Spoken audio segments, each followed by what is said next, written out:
আগামী 11ই জানুয়ারি থেকে 16ই জানুয়ারি মোট 6 দিন ব্যাপী দিল্লির ত্যাগরাজ স্টেডিয়ামে অনুষ্ঠিত হতে যাচ্ছে ন্যাশনাল স্কুল গেম 2023-24। এই প্রতিযোগিতায় ত্রিপুরার রাজ্যের হয়ে অংশগ্রহণ করতে চলেছে ত্রিপুরার Thangta boys and girls team. রবিবার ধর্মনগর রেল স্টেশন থেকে দিল্লির উদ্দেশ্যে রওনা হন এই টিমের কোচ সহ খেলোয়াড়রা। খেলাতে মোট 12 জন খেলোয়াড় এই টিম থেকে নির্ধারণ করা হয়েছে। রাজ্য সরকারের ডিরেক্টর অফ এডুকেশনাল স্পোর্টস ব্রাঞ্চের তরফে সম্পূর্ণ সরকারি খরচে এই ন্যাশনাল স্কুল গেম প্রতিযোগিতার সুযোগ করে দেওয়া হয় খেলোয়াড়দের। এই প্রতিযোগিতা রাজ্যের বিভিন্ন প্রান্ত থেকে মোট 16টি টিম এই প্রতিযোগিতায় অংশগ্রহণ করবে বলে জানা যায়। 14, 17 এবং 19 বছর বয়সের খেলোয়াড় এই জাতীয় স্তরের প্রতিযোগিতায় অংশগ্রহণ করবেন বলে জানা যায়। এই টিমে একজন পুরুষ কোচ এবং একজন মহিলা কোচ খেলোয়াড়দের প্রশিক্ষণ দেওয়ার জন্য দেওয়া হয়েছে। এদিন এক সাক্ষাৎকারে থাংতা টিমের কোচ ওম প্রকাশ কালোয়ার জানান, এই টিম এর আগেও 2012-13 এবং 17-তে তারা অংশগ্রহণ করেছিলেন রাজ্যের হয়ে।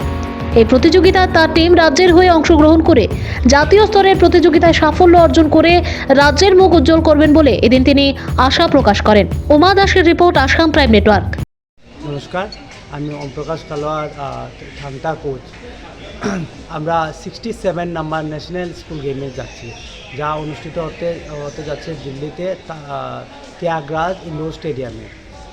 জানুয়ারি মাসের 11 থেকে 16 তারিখ অবধি হবে এই থাংতা চ্যাম্পিয়নশিপটা।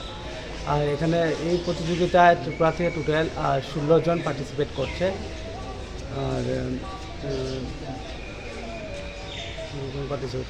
হ্যাঁ, এই বছর প্রথমবার directorate of youth affairs and sports fully government খরচে আমাদের থাংতার প্রতিযোগিতা তারা টিম পাঠাচ্ছে। এর আগে আমরা 2012 এবং 13-তে এবং 17-তে আমরা গিয়েছিলাম।